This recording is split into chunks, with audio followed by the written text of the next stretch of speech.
G'day ZKD here and welcome back for match 4 in my 5-match Evacuation Evole ShoutCast series. In this match we're going to be playing on Rescue with the Wraith facing off against the Assault Parnell, Trapper as Abe, Support Bucket, and Medic Kyra. This should be a pretty interesting match, guys, because the area is going to be flooded with man-eating eels as the bonus for the monster, and the auto-balancing has tipped heavily in favor of the hunters due to their series of losses in the previous matches, guys. Let's jump on into it and see how it plays out.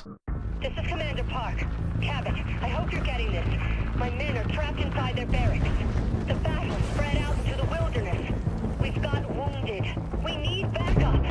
Bring my men home and we'll make it worth your while.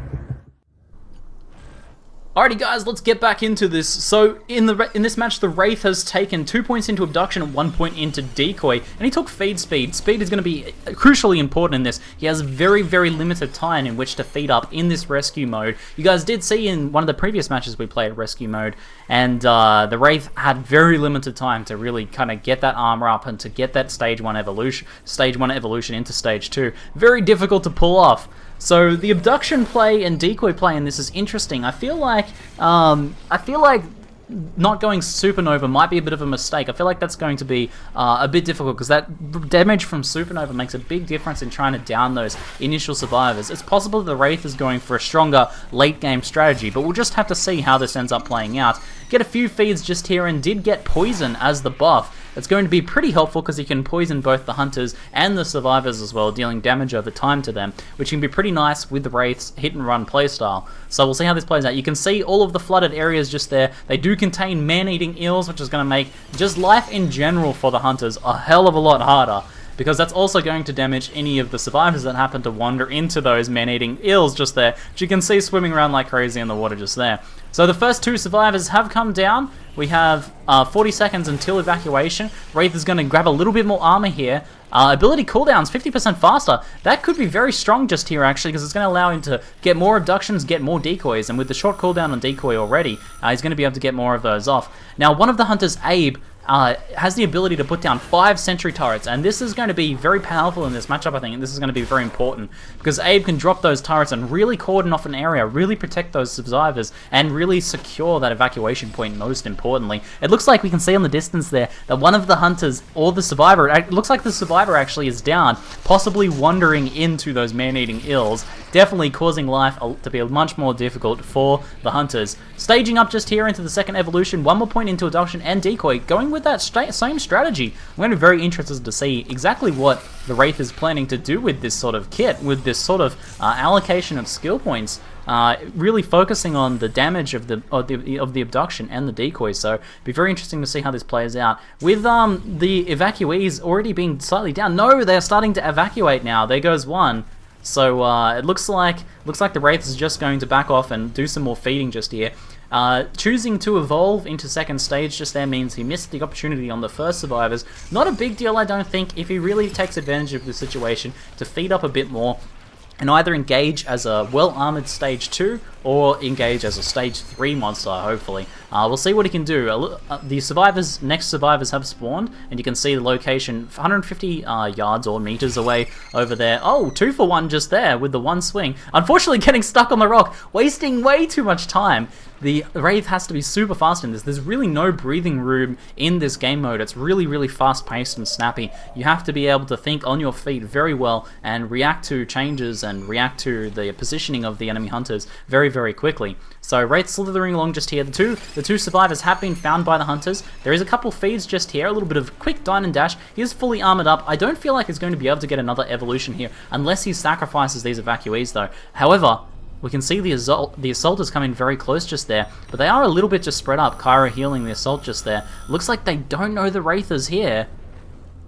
Let's see if the Wraith is able to do something with this. Potentially the possibility of getting a snatch just here, waiting for the hunters to move past. Oh, and the medic and one survivor are caught out. Grabs the medic with an excellent grab just there. He's going to be able to down this medic. And the other hunters are way too far forwards. They've just realized they started turning around just here. Let's see how much damage he can do. Without that supernova though, the Wraith really has limited damage potential. Has to sort of just slowly whack away. Nowhere near as powerful without that supernova. Again, why I think taking that supernova would have been absolutely crucial in this matchup just here, because that was a perfect grab and perfectly letting the hunters sort of go past there and then trying to grab that. Oh, the mid-air grab of the hunter, of the medic. Wow, that was fantastic. Medic almost got away, but the mid-air grab knocked him away and then grabbed him, brought him back and finished him off. Okay, didn't quite have the burst damage potential of having Supernova, but that mid-air grab was absolutely phenomenal.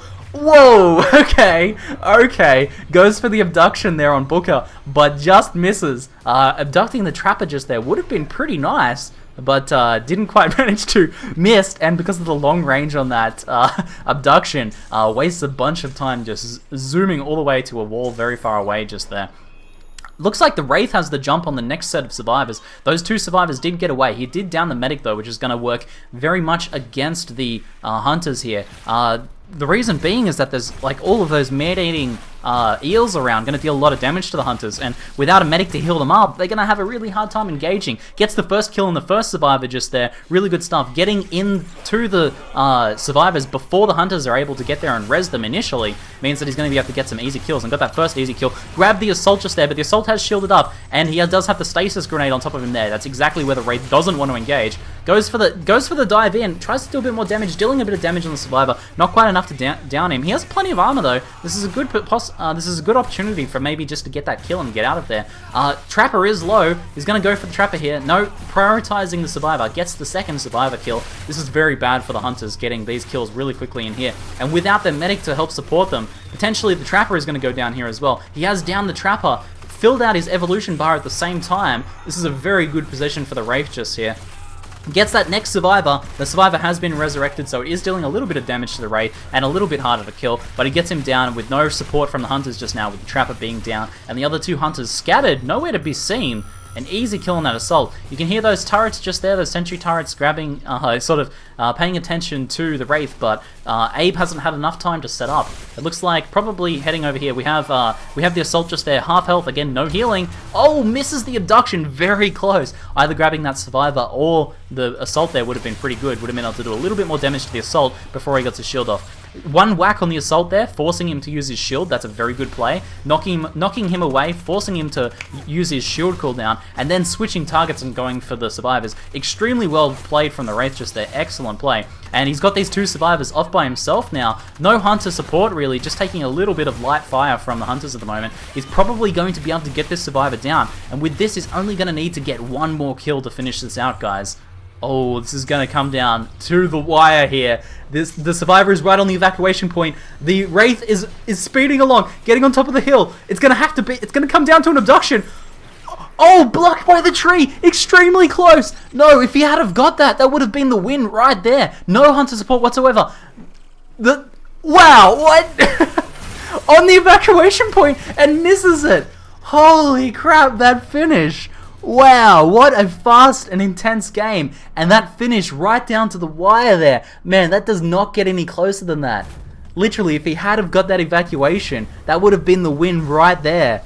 The Wraith loses the fourth match.